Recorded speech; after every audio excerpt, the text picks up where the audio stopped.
비대에너지, 전기에너지, 열에너지, 핵에너지가 있는데 핵에너지는 핵융합, 핵분열 에너지를 의미하는 거고 저기 화학에너지라고 적어놓은 거 저게 조금 애매할 수 있는데 자, 어떤 화학 결합에다가 저장해 놓은 에너지 예를 들면 태양의 빛 에너지를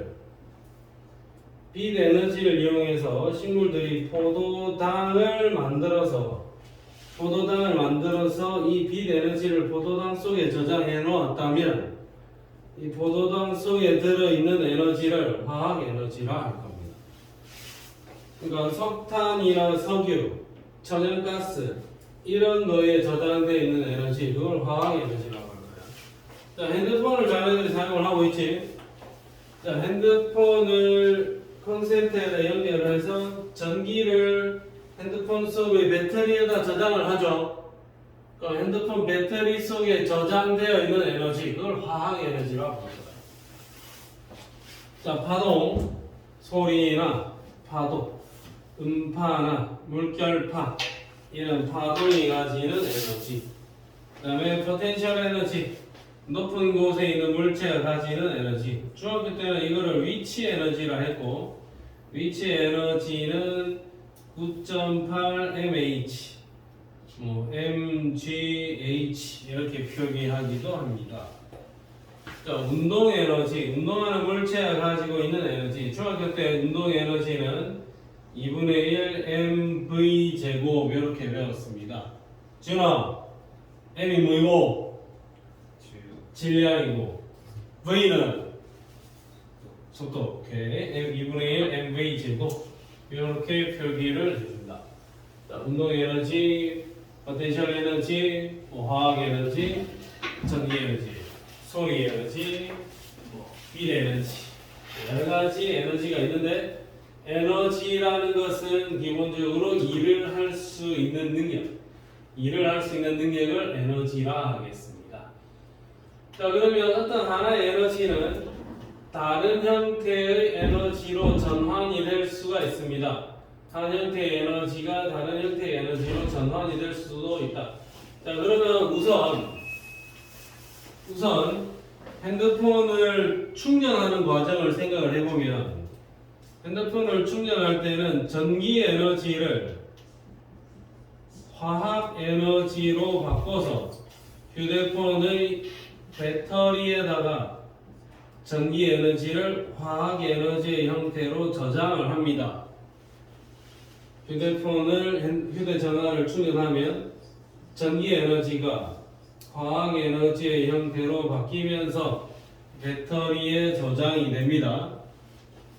그러면 이 휴대폰을 사용을 할 때는 배터리에 저장되어 있는 화학 에너지를 전기 에너지로 우선 바꾼 다음에 그 전기 에너지를 열로 다시 바꾸고 그 전기 에너지를 소리로 바꾸고 그 전기 에너지를 빛으로 바꾸고 그 전기 에너지를 운동 에너지로 바꿀 수가 있다 이거죠. 그럼 휴대폰을 사용을 할 때는 배터리 속에 저장되어 있는 화학 에너지를 우선 전기 에너지로 바꾼 다음에 전기가 열로, 그 다음에 전기가 소리로, 그 다음에 전기가 화면의 빛으로, 전기가 핸드폰의 진동, 운동으로 바뀐다. 물론 충전을 할 때는 전기 에너지를 화학 에너지로 바꿔주는 작업. 화학 에너지로 바꿔서 배터리에다가 저장을 해 놓는 과정이 먼저 필요하다. 그 다음에 그 배터리 속에 있는 화학 에너지를 전기 에너지로 바꾼 다음에 또 다른 형태의 에너지로 바꿔서 사용을 합니다. 그 정도 이야기들 하고 있네요. 자, 뒷페이지로 가봅시다. 자, 그러면 여러 가지 에너지 전환의 예가 광합성은 태양의 빛을 포도당에다 저장을 하는데 빛 에너지를 화학 에너지의 형태로 저장을 하는 거고. 자, 반딧불이 몸속에 있는 어떤 물질을 이용해서 빛을 만들어내는 거니까 빛을 안 오고 잤냐? 예. 자, 어떤 화학 물질을 이용해서 빛을 만들어주는 거고. 식사 후의 움직임. 자, 음식물 속에 있는 에너지, 음식물 속에 있는 화학의 에너지를 이용해서 내 몸을 움직인다. 운동의 에너지로 바꿔주는 거고. 폭포는 높은 곳에 있는 물이 밑으로 떨어지는 거니까 높은 곳에 있을 때 가지던 포텐셜 에너지가 운동 에너지로 바뀌는 거고, 세탁기는 전기 에너지를 운동 에너지로 바꾸는 거고. 323. 그 다음에 텔레비전은 전기 에너지를 이용해서 텔레비전 화면의 빛이나 소리로 바꿔주는 작업. 뭐 이런 작업들이 진행이 착착착 되고 있는 것이다. 그런 느낌으로 이해를 해주면 되겠습니다. 자, 요 밑에 있는 이 내용이 가끔 시험에 나오긴 하는데, 자, 바로 여기를 보면 역학적 에너지가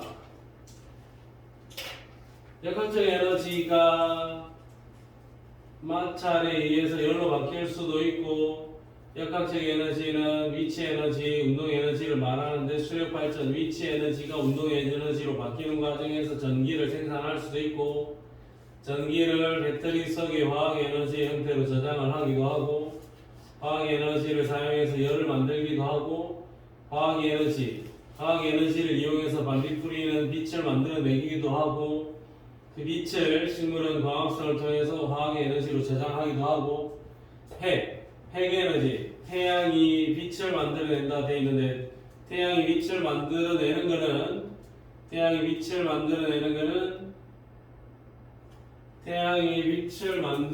거는 핵융합에 의해서 에너지가 발생한다. 그 정도 이야기를 하고 있습니다. 저거 관련되는 문제는 좀 이따가 한 문제 풀어보겠습니다. 저 정도 그림이 나와 있는 거. 자, 그 다음에 에너지 보존 법칙. 에너지는 다른 형태의 에너지로 전환될 수 있지만 새롭게 생겨나거나 소멸되지는 않습니다. 전체 양은 항상 일정하다. 전체 양은 항상 일정하게 보존됩니다. 이게 에너지 보존 법칙이다. 자, 어떤 종류의 에너지가 많아지면 다른 형태의 에너지가 증가한다. 어떤 게 줄어들면 다른 게 증가한다. 결국에는 열 에너지인데, 우리가 유용하게 사용할 수 있는 전기 에너지든 역학적 에너지든 화학 에너지든 빛 에너지든 핵 에너지든 간에 얘네들이 모두 다 열 에너지의 형태로 전환이 될 수가 있어요. 근데 열 에너지가 되면 얘는 사용이 불가하다. 우리가 사용할 수가 없다라는 거다. 내 몸에서 발생하는, 내 몸을 움직일 때 발생하는 이 열은 그냥 주위로 흘러나갈 뿐이지, 이 열들을 모아가지고 또 다른 형태의 에너지로 유용하게 사용할 수는 없다 이거야. 그러면 내가 사용할 수 있는 이 에너지들이 결국에는 전체적으로 열 에너지로 변신이 될 거고, 열 에너지로 변신이 되면 나는 사용할 수가 없을 거야.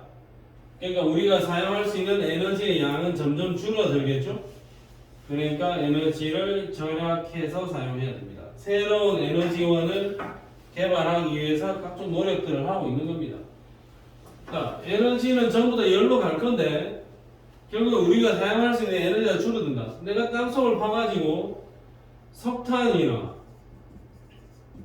석유나 천연가스 얘들이 가진 화학 에너지를 캐가지고 썼는데 결국 얘들은 고갈될 거다 이겁니다. 자, 핵에너지도 뭐 사실상 수명이 무한정에 가까울 수도 있지만 결국 핵에너지도 핵분열이나 핵융합이 다 끝나고 나면 고갈될 거다 이거죠. 이게 고갈되면 당연히 이런 형태의 에너지들은 생겨날 수가 없는 겁니다. 그러면 또 다른 새로운 형태의 에너지들을 개발을 해야 되는 거고, 그래야만 우리가 살아갈 수 있다. 환경오염을 크게 일으키지 않는 신재생 에너지를 개발하기 위해서 노력을 하고 있습니다. 그러면 우선 쉬운 문제 하나만 풀고 가자. 328쪽에 3번 문제 스타트.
뭐 답 나왔냐?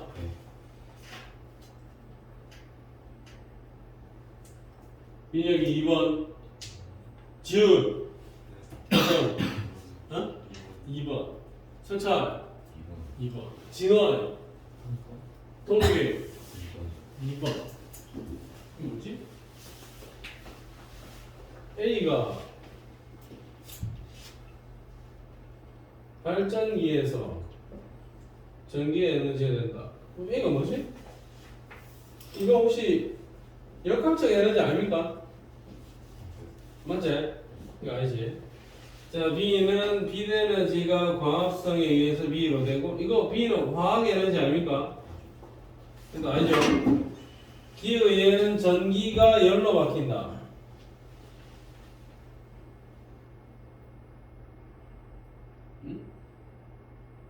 기회 이유네. 전기가 역학적 에너지로 바뀐다. 전기가 움직임이 생겨나니까 전동기. 위에는 전기가 열로 바뀌는 거죠. 전열기를 들 수 있다. 오케이. 정답 몇 번? 2번 유력한 것 같습니다. 요 정도야. 오늘은 좀 가볍게 갑시다. 가볍게 편안하게. 오늘 주제가 좀 편안한 날입니다. 자, 그러면 자동차에는 저는 이것 좀 나중에 문제를 통해 살펴보고, 자, 오늘은 일로 오세요. 이제 에너지 효율. 자, 공급한 에너지와 버려지는 에너지에 따른 에너지 효율인데, 공급한 에너지 중에서 내가 얼마나 유용하게 사용을 했는가, 그거를 에너지 효율이라고 쓰겠습니다. 자, 예를 들어서 어떤 기계 장치가 있는데, 이 기계 장치의 목적은 날개가 뱅글뱅글 돌아가는 그런 역할을 하면 되는 겁니다. 근데 내가 이 기계 장치에다가 에너지가 1000의 에너지를 넣었더니 실제로 이 기계 장치는 날개를 뱅글뱅글 돌리는 2를 300을 했고, 나머지 700은 이 기계 장치가 돌아가는 과정에서 열이 발생하고 소음이 발생하고 진동이 발생하더라. 그러면 실제로 날개가 뱅글뱅글 돌아가는 운동의 에너지로 전환된 것은 300이고, 쓸모없는 열이나 소음이나 진동으로 넘어간 게 700이야. 그럼 내가 가해준 1000 중에서 목적에 맞게 유용하게 사용된 에너지는 300이죠. 그럼 이 기계 장치의 열 효율은 몇 퍼센트? 1000 중에서 300이니까 1000분의 300 곱하기 100% 요 상황이 되겠죠. 아니면 그러니까 얘의 효율은 30%가 될 겁니다. 에너지를 몇 프로라고? 30%. 그러면 어떤 기계 장치가 있는데 걔가 발생한 열이나 소음이나 진동을 최소화시켜주면 목적에 맞게 양을 늘릴 수가 있겠죠. 그러면 에너지 효율을 높여줄 수는 있다. 에너지 효율은 이런 과정이다. 이렇게 봐주면 좋겠습니다. 자, 버려지는 에너지는 절대로 존재하지 않을 수가 없어요. 버려지는 에너지는 항상 존재할 수밖에 없습니다. 내가 어떤 기계 장치를 돌렸는데 열 에너지가 발생을 안 할 수가 없어요.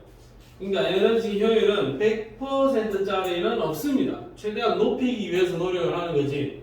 에너지 효율 100%짜리는 없다. 그러면 이제 자, 열기관은 똑같은 건데, 열 에너지를 이용해서 일을 하는 장치로, 자, 내가 고열원의 고열원에서 이 열기관 쪽에다가 Q1의 열을 넣어줬다 치자.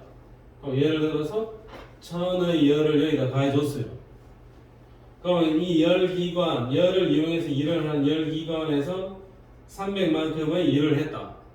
그러면 저 열원으로 그냥 빠져나가는 열이 Q2라고 하면 빠져나가는 열이 얼마입니까?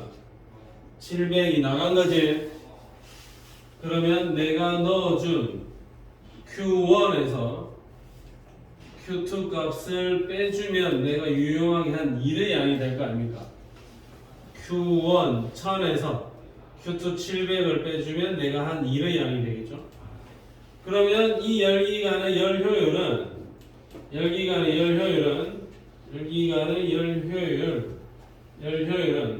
내가 가해준 열 Q1분의 W가 될 것이고, 내가 가해준 열 중에서 얼마나 유용한 일을 했느냐 Q1분의 W가 될 것이고, 그럼 얘는 Q1분의 W는 Q1 빼기 Q2로 쓸 수가 있고, 그러면 얘는 Q1분의 Q1이니까 1 마이너스 Q1분의 Q2로 표기할 수도 있을 겁니다. 어쨌든 Q1분의 W 곱하기 100 이렇게 표기할 수도 있고, W 대신에 Q1 빼기 Q2로 넣어주면 Q1 빼기 Q2니까 1 빼기 Q1분의 Q2 이렇게 표기될 수도 있을 겁니다. 그럼 어쨌든 내가 어떤 열기관을 사용하든지 간에 그 열기관의 열효율은 내가 가해준 열분의 실제로 유용하게 사용된 열의 양 Q1분의 W. 자, 그럼 여기에서 식을 적어 놓기를 Q1분의 W인데 W는 Q1 빼기 Q2니까 Q1분의 Q1 빼기 Q2고, 이 값은 1 마이너스 Q1분의 Q2입니다. 이렇게 이야기를 할 수 있는 거죠. 그럼 자동차의 열 효율인데 A 자동차는 150을 공급을 해서 실제로 엔진이 한 일이 30이다. 그러면 얘는 150이라는 열을 가했을 때 한 일은 30밖에 안 된다. 150분의 100 아니 150분의 30 곱하기 100% 해서 A 자동차는 열 효율이 20%인 자동차고, B 자동차는 120을 가해줬을 때 실제 유용하게 30밖에 못했죠. 120분의 30 곱하기 100 얘의 열 효율은 25%다. 그러면 A 자동차와 B 자동차 중에서 좀 더 좋은 자동차는 B 자동차가 되겠죠. 열 효율이 훨씬 더 좋다. 자, 뒷페이지. 자, 에너지를 효율적으로 이용을 하려면 에너지 효율이 높은 제품을 사용하라. 1등급 에너지 효율인 제품을 사용하라. 자, 에너지 효율 1등급짜리를 사용하라. 그러면 하이브리드 자동차라는 게 있는데, 하이브리드 자동차는 가솔린 플러스 전기 모터를 돌려주는 전기 배터리를 장착하고 있는 차입니다. 자, 예를 들면 그랜저 그냥 가솔린만 태우는 차는 3,600만원. 그랜저 가솔린 플러스 전기 모터가 달려있는 그랜저 하이브리드는 3,800만원.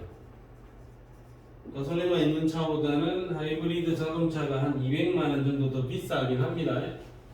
근데 그냥 가솔린이 있는 차보다 하이브리드 자동차는 차값은 200만원 비싼데 등록세가 한 140만원 쌉니다. 실제 가격 차이는 한 60만원 정도밖에 차이 안 나요. 60만원 밖에 차이 안 나는데, 그랜저 가솔린 자동차는 휘발유 1리터당 11km 정도 달릴 거고, 전기 모터가 달려있는 이 그랜저 하이브리드는 17km 정도를 달립니다. 1리터의 기름을 이용해서. 그러면 실제로 이 하이브리드 자동차가 훨씬 더 효율적으로 에너지를 사용하는 거니까 기름값이 훨씬 더 적게 들겠죠. 자, 그러면 얘는 왜 기름값이 적게 드느냐? 자, 운행을 하다 보면 버려지는 에너지가 있어요. 운행 중 버려지는 열 에너지 형태가 있어요. 자, 버려질 수 있는 열 에너지를 이 하이브리드 자동차가 가지고 있는 전기 배터리에다가 저장을 하는 겁니다. 자, 자동차는 브레이크를 밟는 동안 운동 에너지를 전기 에너지로 저장을 해서 브레이크를 밟는 동안 자동차 돌아가는 운동 에너지를 전기 에너지로 바꿔가지고 배터리에다가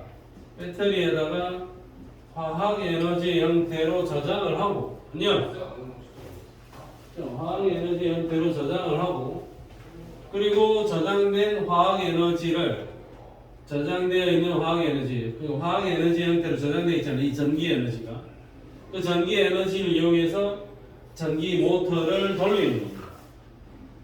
그러면 아까 버려질 뻔했던 에너지가 모터를 돌리는데 사용이 되잖아. 그러니까 이 자동차의 에너지 효율이 훨씬 더 높아질 수 있다라는 이야기입니다. 알겠니, 동우가? 내가 하이브리드 차를 타잖아. 몰랐지? 하이브리드 차가 참 좋습니다. 이 차가 이제 하이브리드인데 그냥 가솔린보다는 연비가 월등히 뛰어납니다. 시내 주행을 했을 때, 시내 주행만 했을 때 내 차 같은 경우에는 연비가 18.2km 떨어집니다. 근데 내 차 동급 모델의 가솔린 차는 시내 주행만 했을 때 연비가 10km가 채 안 나옵니다. 그리고 하이브리드 차는 조용해요. 지하 주차장에서 이렇게 달려가다 보면 전기차처럼 하면서 달려가는 차도 있잖아. 그래서 차가 굉장히 정숙하고 안녕 장점이 있습니다. 근데 차값은 200만 원 더 비싸다. 근데 취등록세가 140만 원 감면이 되더라. 그리고 하이브리드 차는 저 김해 공항 같은 데다가 이런 데다가 공영 주차장에다 주차를 하면 주차비 50% 감면 혜택이 있습니다. 또 이렇게 볼 수는 있습니다. 공항이 잘 안 가지만 진주시 주차장에다 주차를 해도 감면입니다. 자, 백열등 너가 안 와. 백열등 집에 달려있어 본 적 없지? 자, 백열등은 에너지 효율이 5%에서 10%밖에 안 되고 형광등은 21%. 실제로 100이라는 에너지를 썼을 때 내가 유용하게 사용하는 빛의 형태로 사용하는 에너지는 20밖에 안 된다 이겁니다. LED 등은 에너지 효율이 40에서 50%까지 육박합니다. 굉장히 에너지 효율이 뛰어난 거죠. 그래서 요즘 집집마다 형광등이 달려있는 집은 없습니다. 거의 다 LED 등을 사용을 하고 있고 등 한 개 한 개의 가격은 조금 비싸지만 그래도 LED 등을 전부 다 사용합니다. 자, 그리고 1등급, 2등급, 3등급, 4등급, 5등급, 1등급 제품이 에너지 효율이 더 좋습니다. 자, 그 다음에 에너지 제로 하우스라고 되어 있는데 이 집은 비쌉니다. 자, 에너지 제로 하우스를 만들려면 벽을 상당히 비싼 소재를 이용해서 벽 단열을 하고 안 되는 지역도 있겠지만 지열 발전, 땅을 좀 파고 들어가서 땅 파는데 돈 많이 듭니다. 이것도 땅속에서 열기를 뽑아내서 지열 발전을 하라. 그 다음에 폐열에 의해서 데워진 공기는 나가라. 그 다음에 신선한 공기는 여기로 들어와라. 그 다음에 열광기를 이용해서 내부에서 발생되는 열기는 빼주라. 연료전지를 이용해서 폐열을 활용을 하라. 태양전지에 의한 전력 공급도 하라. 지붕도 단열을 하라. 그러니까 이런 집을 단독주택으로 지을 것 같으면 이거 한 30평짜리 집을 짓는다 치면 이 정도 규모로 집을 지으려면 집 시공비만 내가 볼 때는 한 3억, 4억 들겠습니다. 땅값 한 3억에 집값 한 5억에 단독주택 30평짜리 집 하나에 10억 정도 육박하는 그런 집입니다. 비쌉니다. 그럴 바에야 그냥 아파트 사는 게 나을 수도 있습니다. 동이는 그게 단독주택이가 너 집이? 어디? 단독주택? 넌 다 아파트지? 넌 단독주택이지? 진호이는? 아파트. 선창이는? 주택. 주택 3, 아파트 3. 근데 창문도 3중 유리창을 사용하라. 와우, 좋죠? 비싸서 그렇지. 바닥에 빗물 저장소 설치하고 지열 발전하라. 특수 단열재, 복합 단열재 사용하라. 하면 좋죠? 비싸서 그렇지. 어쨌든 해놓으면 좋긴 할 겁니다. 쉽진 않겠지만. 자, 그러면 요 정도 이야기들 하고 있는데 일단 열기관의 열 효율과 관련된 문제 하나 풀어보겠습니다. 쉬운 문제 나옵니다. 그러면 간단하게 이거부터 한번 보자. 329쪽에 7번 문제. 7번 문제 스타트.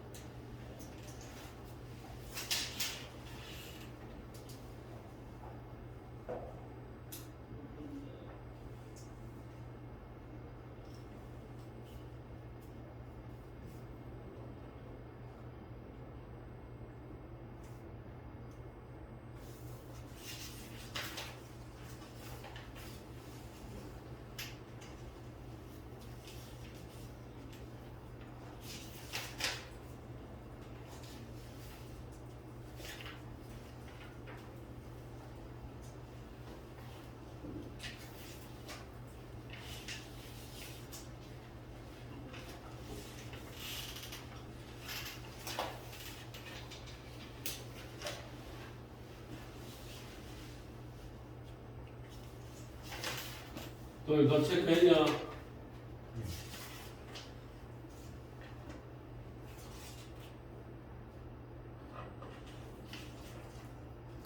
또 몇 번? 진원, 민혁, 지훈. 이거 무슨 말 풀어? 성찬. 3번이면 2. 자, 봐라. 자동차에 공급되는 연료 72죠. 그 다음에 소비되는 에너지 58, 2, 3, 5, 4를 이걸 전부 다 소비되는 걸 전부 다 더하면 72 맞나? 오케이. 공급되는 연료의 에너지랑 소비되는 에너지의 총합은 같아야 되겠죠. 에너지 보존 법칙. 어디 딴 데로 도망가는 에너지는 없습니다. 지금 기억났다 했니? 자동차에서 방출되는 열에너지는 다시 사용 불가한 거예요. 어떤 기계 장치에서든지 간에 열에너지는 다시 사용할 수 없습니다. 엔진으로 공급된 연료의 화학 에너지는 최종적으로 모두 운동 에너지로 전환되는 게 아니고 최종적으로는 전부 다 어디로 갈 거다? 열 에너지로 갑니다. 최종적으로는 전부 다 어디에 간다? 열로 갑니다. 그래서 실제로 자동차에 공급되는 이 에너지는 전부 다 열 에너지로 가서 일단 우리가 모두 다 사용할 수 없는 형태의 에너지로 바뀔 것이다. 자, 그 다음에 이게 좀 어려울 수 있는데 일단 13번 스타트.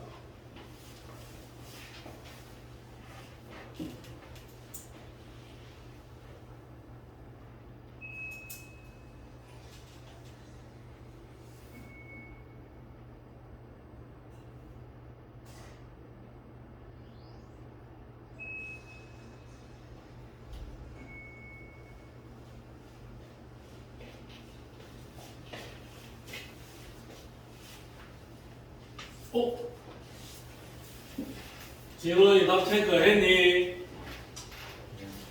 했니? 지훈이는 혹시 누구냐? 엄마 이름 뭐지? 엄마 이름 뭐? 니 혹시 권한민이랑 절친이야? 권한민이랑 절친이야? 절친 맞지? 응? 광은민이랑 절친이지. 니도 좀 절친 아니었나? 예, 아니, 니는 누구랑 절친이야? 금엄마랑 절친이야? 예. 손현준? 예. 송승우. 성승행이하고 절친이야? 예. 성승행이 잘 있고? 망했어요. 왜? 뭘 망해? 시험 다 망했어요. 수학은 좀 했잖아. 예, 아니요. 수학도 망했나? 네, 수업을 했는데요.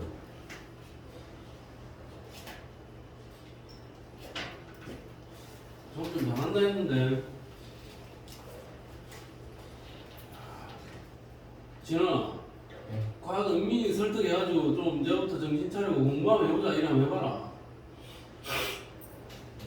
근데 응? 빠른 거 하고 있어. 진짜 안 한대.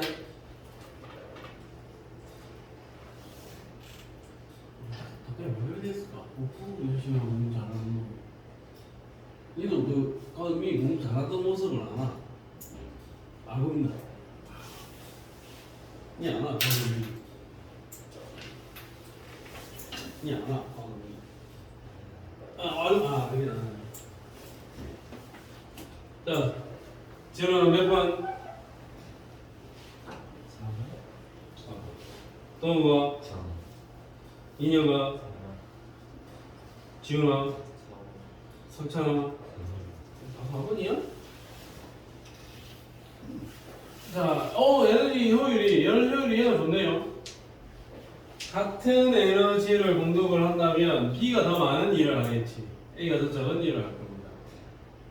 불필요하게 발생되는 열 에너지는 A가 더 많겠죠. 열 효율이 낮으니까.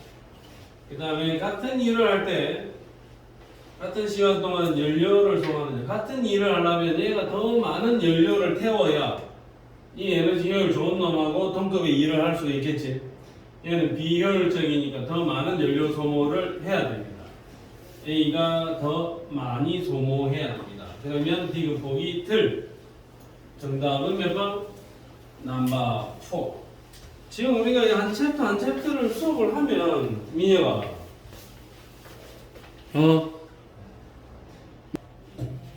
자 태양 자 태양은 주로 수소와 헬륨으로 이루어져 있고 중심부의 온도는 약 1500만 K 표면의 온도는 약 6000K.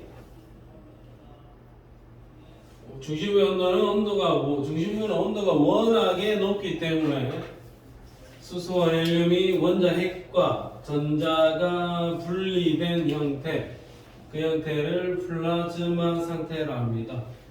고체, 액체, 기체가 아닙니다. 저 상태 자체가 고체 상태, 액체 상태가 아니라 저 상태를 플라즈마 상태라 한다. 원자 핵과 전자가 분리된 형태.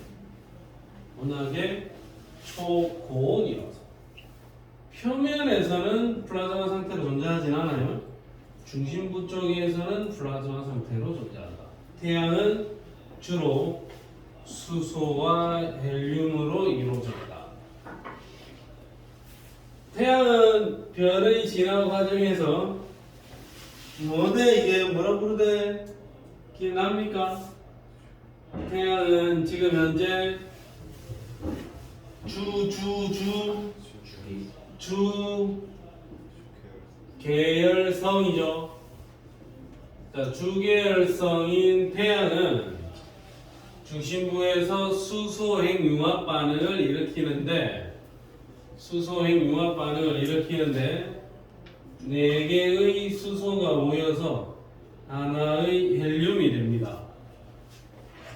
4개의 수소가 모여서 하나의 헬륨이 되는데 예를 들어서 숫자 내가 대충 읽는 거야. 4개의 수소의 질량 총합이 4.2면 하나의 헬륨의 질량은 4다.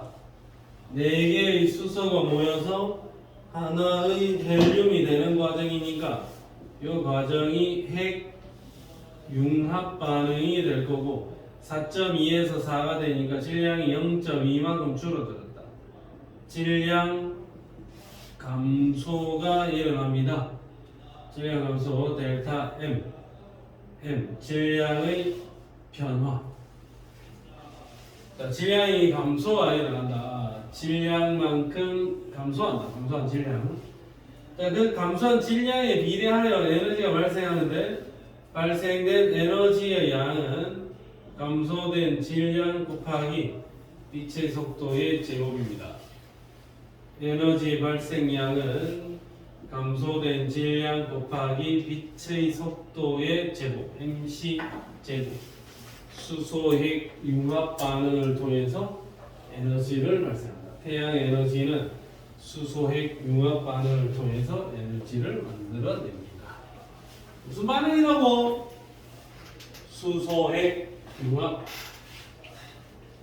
자, 수소핵 융합 반응을 통해서 질량이 줄어드는데 줄어드는 질량 그 자체를 질량 결손이라고 표현할까요? 질량 결손. 자, 질량 결손이 일어나게 되고 질량 결손에 의해서 발생되는 그 질량 결손량 곱하기 C의 제곱 빛의 속도의 제곱에 대응되는 그만큼의 에너지를 방출합니다. E는 델타 MC 제곱이다. 자, 양성자 하나의 질량이 1.0073이고 중성자는 1.0087인데 뭐 이 숫자가 중요한 건 아닙니다. 어쨌든 수소 원자 4개가 헬륨이 되면 어쨌든 4.0320U에서 헬륨이 하나가 되면 4.0015가 된다 이겁니다. 양성자 둘에 중성자 둘만 그냥 묶었는데 똑같이 얘들을 그대로 묶었는데 질량이 줄어들더라. 그럼 그 줄어든 질량 곱하기 빛의 속도의 제곱만큼의 에너지를 방출을 하더라. 그 정도 이야기까지다. 그 정도 이야기까지만 알면 됩니다. 자, 디베이트.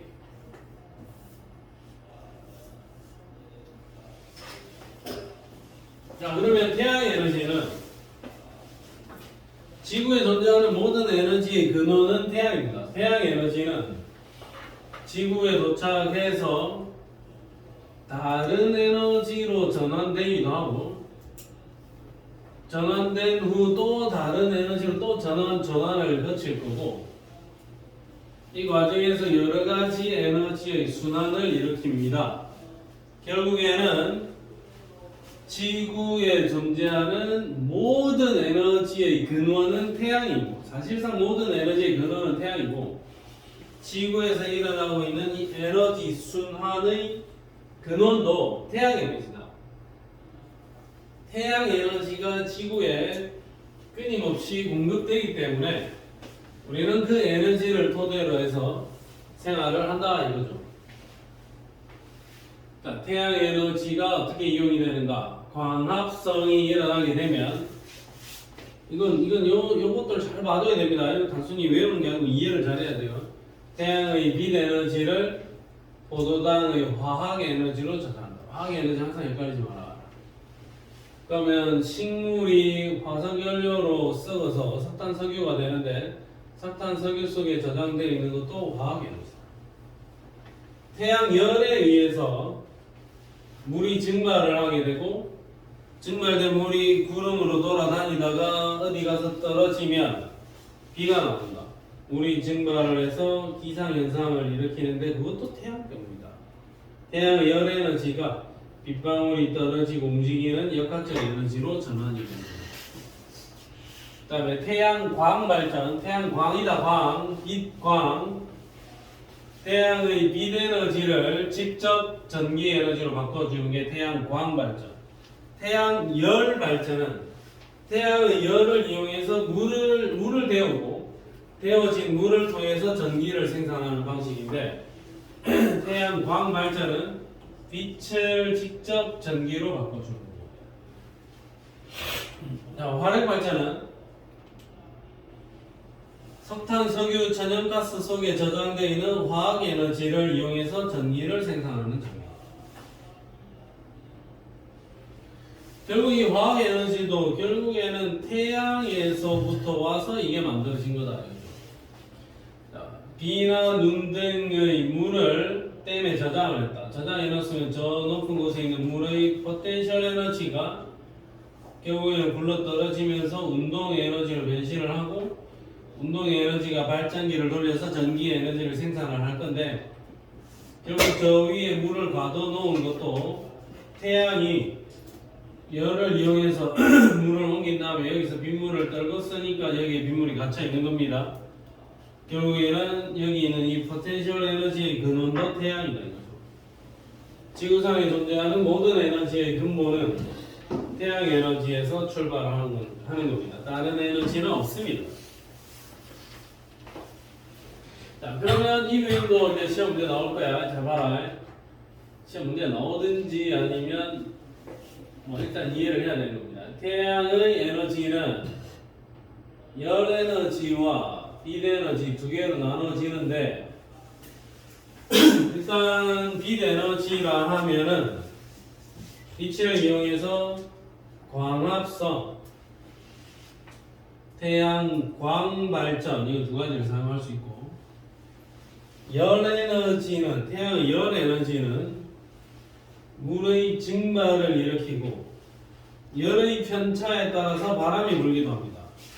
자, 봐라. 바람이 부는 거는 태양 열이 이쪽에는 많이 도착을 했고 이쪽은 작게 도착을 했다. 태양 열이 여기 많이 도착하면 여기 뜨거우니까 공기가 상승해 버릴 거고 공기가 상승하니까 여기 있는 차가운 공기가 열로 밀려가겠죠. 그러면 이렇게 바람이 불게 된다. 바람 부는 것도 태양 때문에 바람이 부는 거다. 그럼 물이 증발하게 되면 구름이 생성되는데 이 구름은 하늘 위에 물이 떠 있는 거라고. 그 구름이 가지는 에너지는 포텐셜 에너지라고 분류를 해놨고 바람이 부는 거는 공기 입자가 돌아다니는 거잖아. 공기 입자가 돌아다니는 거니까 이거는 운동 에너지라고 분류를 했어요. 그럼 그 포텐셜 에너지를 이용해서 발전기를 돌리고 그 운동 에너지를 이용해서 발전기를 돌릴 수 있습니다. 바람 부는 대로 풍력 발전, 바람 부는 대로 파도 치니까 파력 발전. 자, 그래서 어쨌든 여러 발전소, 태양광 발전이든 석탄, 석유, 천연가스에서 화력 발전이든 풍력 발전이든 수력 발전이든 간에 어떤 형태든지 간에 모두 다 전기 에너지를 생산할 수 있을 거고 그 전기 에너지를 우리가 유용하게 사용한다. 그 정도 이야기들을 하고 있습니다. 이 그림도 문제가 나오는데 헷갈리는 부분이 있더라 이겁니다. 자, 그러면 저 그림과 관련되는 문제부터 먼저 하나 풀고 가겠습니다. 자, 온나 359번에 방금 설명했던 내용을 잘 기억을 더듬어 가면서 빈칸 채워 넣고 3번 문제를 한번 풀어봅니다. 기억을 살살 더듬어 가면서 풀어보자.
지렁이 감 나왔냐?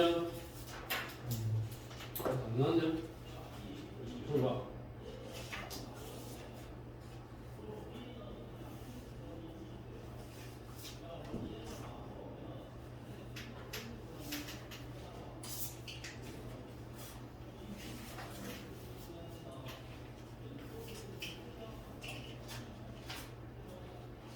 형이 숙제 뭐 열심히 하고 있냐? 네. 그럼 또 화요일 날 보면 되냐? 네. 이현아 몇 번? 응? 2번. 지훈아 디귿 따지 빨리 봐라. 시간 30초 줄게.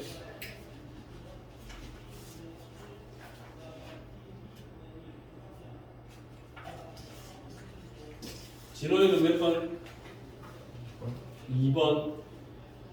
동욱이는 4번. 4번? 뭐지? 2번과 4번은 어떤 차이지? 니은이냐, 니은 디귿이냐? 오케이. 지우는 2번. 2번 각인가? 보겠습니다. 이거 일단 선차이 몇 번? 2번. 일단 빈칸부터 하나씩 채워봅시다. 광합성에 의해서 화석 연료. 기억 잘 해보고. 화석 연료니까 이거 화학 에너지라고 보면 되겠지? 화력 발전에 의해서 리얼이니까 리얼은 전기 에너지. 그 다음에 얘는 무엇이기? 얘는 물의 증발을 일으켰으니까 얘는 열 에너지. 그럼 얘는 빛 에너지겠죠?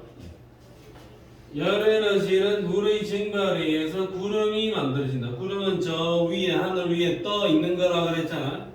그럼 얘는 뭐다? 포텐셜 에너지. 그 다음에 수력 발전, 풍력 발전, 어쨌든 전기, 전구를 사용한다.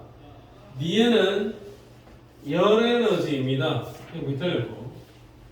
식물은 광합성을 통해 빛 에너지를 화학 에너지 형태로 저장합니다. 니은 콜. 태양은 태양의 빛을 이용해서 화학 에너지로 저장합니다. 자, 화력 발전을 잘 생각을 해보면, 자, 화력 발전은 석탄이나 석유, 천연가스를 태웠을 때 나오는 열을 이용을 해서 물을 끓이면 물의 전기가 발생해요. 근데 그 전기 압력을 이용해서 터빈을 돌려면 터빈이 전기로 변신합니다. 자, 그러면 화력 발전 과정에서 터빈이 뱅글뱅글 돈다 아이가. 터빈이 뱅글뱅글 도는 이거는 운동 에너지가 전기 에너지로 저장이 됩니다. 터빈이 뱅글뱅글 도는 운동 에너지가 전기 에너지로 저장이 되니까 미음 에너지, 이건 포텐셜 에너지니까 이거 보기엔 어때요? 틀리고. 터빈이 가지고 있는 터빈이 움직이는 운동 에너지가 전기 에너지로 바뀌는 과정이니까 이것은 조금은 섭섭하다. 미음 에너지가 뭐 그렇다 이렇게 봐줘. 자, 오케이. 자, 일단은 다시 돌아가서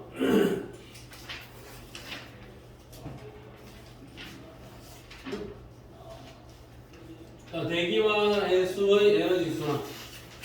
자, 대기와 해수의 에너지 순환, 탄소의 순환, 요거 과정을 한번 살펴보면 되는데, 이거는 뭐 대단한 내용이 아닌 게, 적도지방이 있고, 극지방이 있습니다. 적도지방은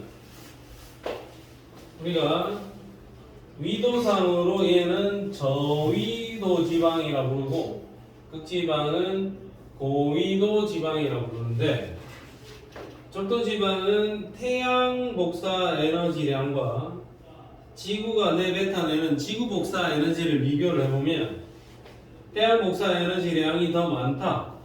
그래서 여기는 에너지가 좀 남는 지역, 과잉된 지역이고, 극지방은 태양이 복사해주는, 태양이 집어넣어주는 에너지보다 지구가 방출하는 에너지 양이 더 많다. 지구 복사 에너지량이 더 많아서 에너지가 부족한 곳이다. 그러면 적도지방에 남는 에너지를 극지방으로 이동을 시켜줘야 되는데, 적도지방에 남는 에너지를 극지방으로 이동시켜주는 놈이 대기와 해수의 순환이다. 대기, 공기가 움직이면서 에너지를 들고 가고, 바닷물이 움직이면서 에너지를 들고 가는데, 그 중에 좀 더 큰 역할을 하는 게 대기의 순환에 의한 에너지 이동량이 훨씬 더 많다. 대기의 이동에 의한 에너지 이동, 대기의 순환에 의한 에너지 이동량이 훨씬 더 많다라는 거. 그 다음에 여기서 하나만 더 오버해서 기억을 해두면, 자, 지구상에서 봤을 때 대충 이 위도 38도 라인, 위도 38도 선상의 지역은 태양 복사 에너지 양과 지구 복사 에너지 양이 거의 같은 에너지 균형을 이루는 지점이야. 위도 38도 선상은 에너지가 남지도 않고 에너지가 부족하지도 않고 에너지 복사 평형을 이루고 있는 지역인데, 그러면 위도 38도를 기준으로 해서 여기서 에너지가 이 에너지들이 일로 다 이동을 할 거 아닙니까? 이런 식으로 남는 에너지 38도 기준으로 밑에 지역에서 남는 에너지는 어쨌든 38도 라인을 통과해서 위쪽으로 이동을 해 가야 된다는 거죠.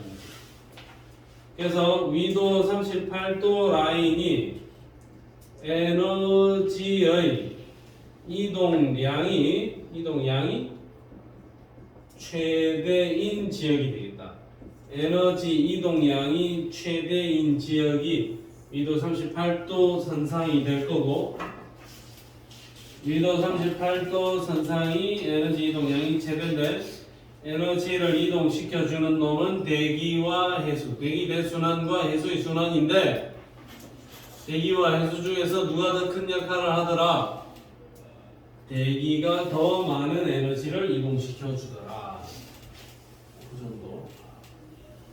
그 다음에 여기 나온 내용은 이제 탄소의 순환입니다. 탄소의 순환.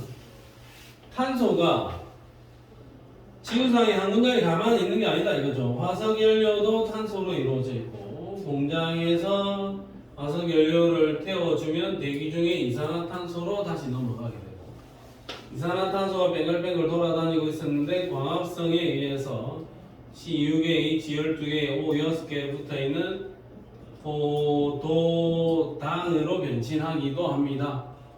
얘는 포도당으로 변신하기도 하고 화석연료가 되기도 하고 대기 중에 이산화탄소가 되기도 한다.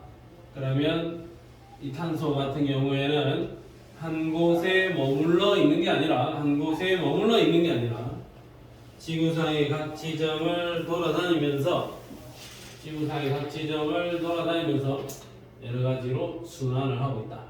그 정도 이야기를 하고 있습니다.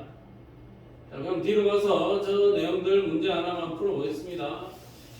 자, 요거 358쪽에 9번 문제 이거 한번 풀어봅니다.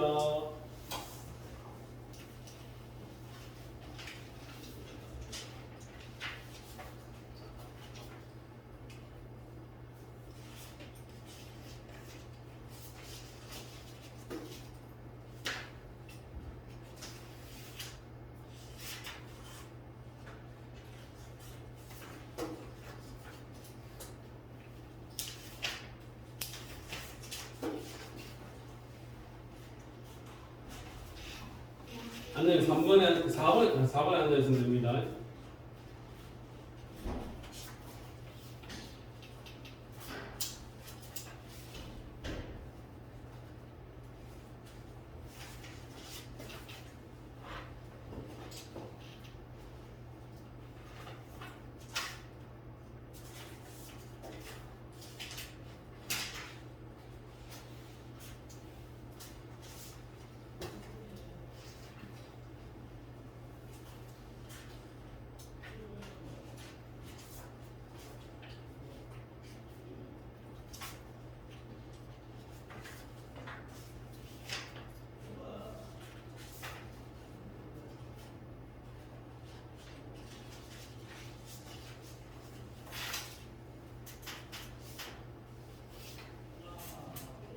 아니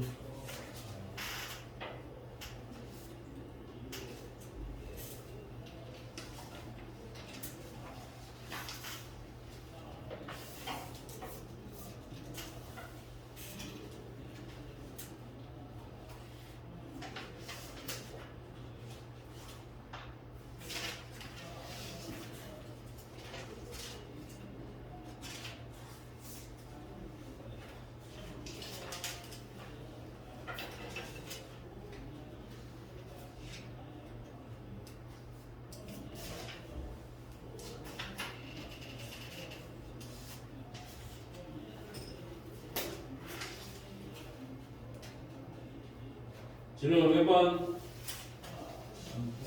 3번. 동욱이 5번 5번. 민혁이 3번. 지훈이 5번. 석차이 3번. 동욱씨 왜 자꾸 2단만 유니크 해? 여기 5번. 예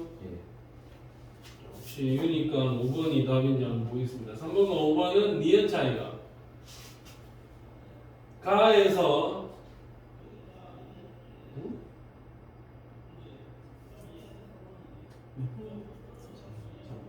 가에서 바닷물이 증가를 해서 구름이 된다. 바닷물이 증가를 하면 바닷물이 열 에너지를 받은 거죠. 열 에너지를 받아서 그냥 구름 되어서 둥둥 떠 있는 거잖아. 아까 구름 둥둥 떠 있으면 그게 무슨 에너지라 했노? 포텐셜 에너지라 했죠. 태양의 열 에너지가 화학 에너지의 형태로 전환된 거 아닙니다. 저 무슨 에너지다? 포텐셜 에너지로 저장이 된 상태입니다. 포텐셜 에너지로 변신이 된 상황이다. 그러면 니은 보기가 어때요? 니은 보기가 아니다 이겁니다. 그러면 기억 보기 태양 에너지가 일으키는 에너지 순환 과정이다. 지금 물의 순환인데 비나 강수 현상을 일으키는 근본 원인 물질은 태양입니다. 태양 말고는 저런 힘을 가진 아이는 없습니다. 태양 에너지가 확실합니다. 그 다음에 뒤에 보기 구름이 비가 되어 떨어질 때 구름의 포텐셜 에너지가 비의 운동 에너지로 전환된다. 구름이 가지고 있던 포텐셜 에너지가 운동 에너지로 전환이 된다. 오케이 맞습니다. 떨어지는 거니까 운동 에너지로 전환이 되겠죠. 오케이. 자 그러면 정답은 3번이 유력한 것 같고 뒤에 가서 실력 문제 하나 풀겠습니다. 간단하게 4번 문제.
또 몇 번 나왔냐?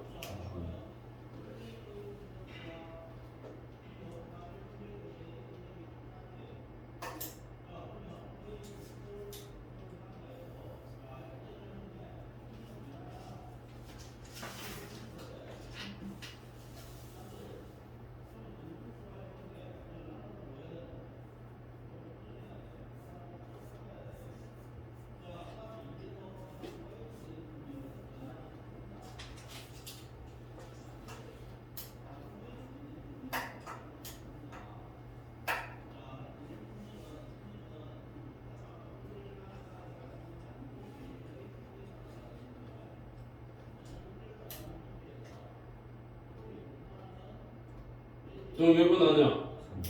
3번. 진원 3번. 지우이 민혁이 5번. 너는 왜 답이 유니까 하냐? 자 5번. 지구 내부 에너지는 화석연료의 화학 에너지로 전환된다. 화석연료는 누가 된 거고 누가? 동물과 식물이 땅 속에서 잘못 썩어서 화석 연료가 된 거 아이가? 그러면 식물과 동물을 근본적으로 키워준 놈이 누구? 태양 에너지가 광합성에 의해서 식물이 되고 식물이 동물이 되는 거죠. 그러면 이 화석 연료의 근본적인 에너지는 누구다? 태양이지 지구 내부 에너지가 아닙니다.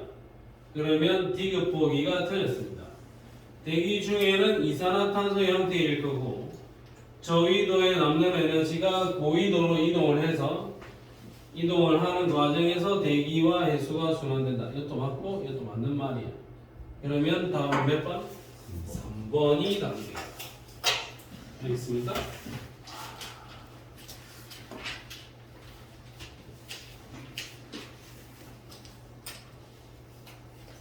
자, 그 다음에 발전과 지구환경. 오늘 다 이 챕터를 다 할 수는 없겠지만 몇 개만 대충 다 할 수도 있긴 하겠는데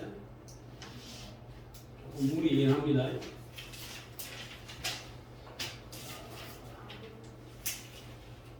산업혁명 이전에는 태양이나 우리 다음 시간에 진도를 끝내겠습니다. 오늘은 태양광 정도까지만 하고 이 한 페이지 정도만 설명하고 핵발전까지는 안 하겠습니다.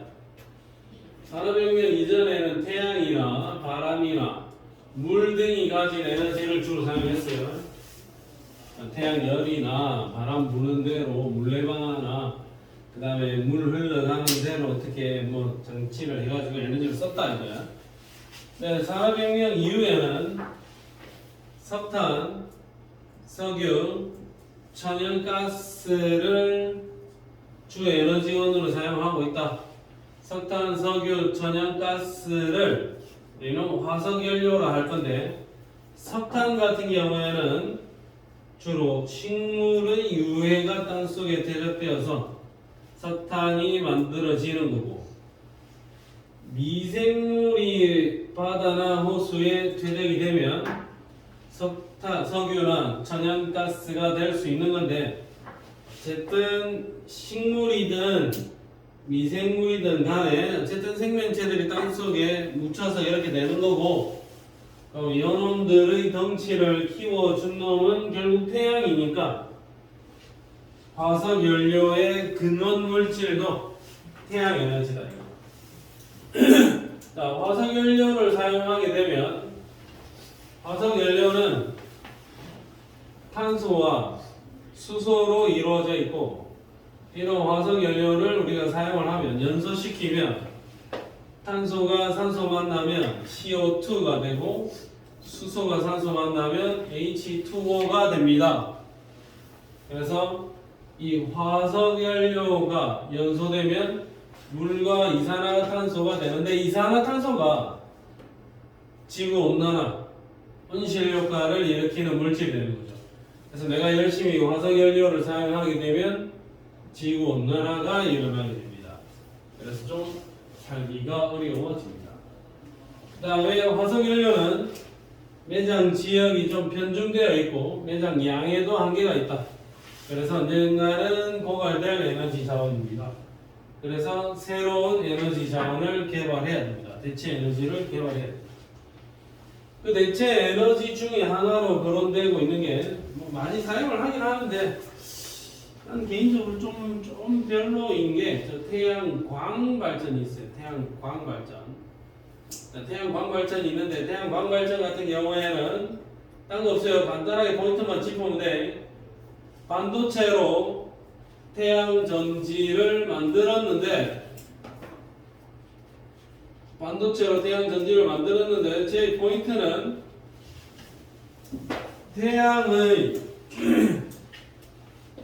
태양의 빛 에너지가 전기 에너지로 직접 그대로 전환이 되어버리는 거야. 태양 전지를 만들면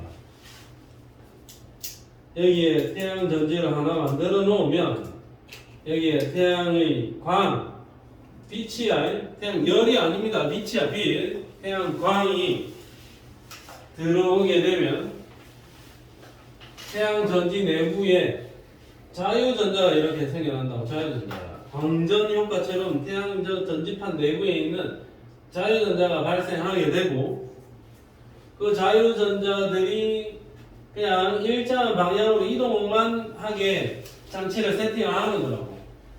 한쪽 방향으로 이동을 하면 그게 전류가 흐르는 거죠. 그러면 전기장치를 연결하면 외부 회로를 통해 이동하면서 전류가 흐른다. 태양 전지가 있는데 전자들이 여기서 여기로 간다 이거야. 전자는 이렇게 이동을 할 겁니다. 외부 회로를 통해서. 전자의 이동 방향과 반대 방향으로 결국에는 전류가 흐르는 거니까 내가 전자만 이동할 수 있는 이동 루트를 마련을 해주면, 전자만 이동할 수 있는 이동 루트를 마련해주면 전류가 흐를 거니까 불이 켜진다 이거죠. 태양의 빛을 이용을 해서 전기 에너지를 직접 생산하는 장치, 그게 태양광 발전이다. 자, 그러면 여기에서 살펴보면 이제 태양광 발전의 장점은 환경오염 문제 거의 없다. 진동과 소음은 적고 수명이 길고 유지 보수가 간단하다. 내가 볼 때는 간단하지 않습니다. 내가 할 수 없어요. 자, 근데 간단하대. 자, 단점은 계절의 영향을 받고 일조량의 영향을 받아요. 비 오는 날은 발전이 안 돼, 아예. 그리고 발전 시간이 제한적이다. 그리고 화력 발전에 비해서는 발전 효율이 낮아요. 그래서 화력 발전과 동급의 전기를 생산하려면 굉장히 넓은 면적이 필요하고 초기 세팅 비용이 상당히 듭니다. 초기 설치 비용은 많이 든다. 그 다음에 태양전지에서 방출되는 빛 때문에 인근 집이나 축사에 피해를 주기도 합니다. 라고 이야기를 하고 있습니다. 태양광 발전. 뒤에 있는 핵발전은 다음 시간에 하겠고, 태양광 발전은 이 정도 수준이다. 385쪽에 65쪽에 1번 문제를 보면 전자가 어디에서 어디로 가냐? 전자가 여기서 여기로 왔지? 그럼 전자가 여기로 갈 거 아닙니까? 그러면 전류는 전자 이동 방향과 반대 방향으로 전류가 흐르는 거겠지? 전류가 흘러가는 방향은 A 방향이 아니고 B A 방향 맞네요. A 방향이다. 자, 태양 전지에서는 빛이 비추면 전자가 튀어나오는 거니까 광전 효과를 통해서 광전 효과라는 내용으로 전자가 튀어나오는 걸 설명할 수 있습니다. 열 에너지를 운동 에너지로 전환한다. 이거 아니지? 열 에너지가 아니고 이게 뭐고? 태양의 빛 에너지를 뭐고 운동 에너지도 아니지? 전기 에너지로 다이렉트로 생산하고 치우는 겁니다. 다른 과정은 하나도 없어요. 자, 그러면 저 정도 끝. 비읍보기 틀렸습니다. 정답 몇 번? B님. 정답은 3번이 되겠다.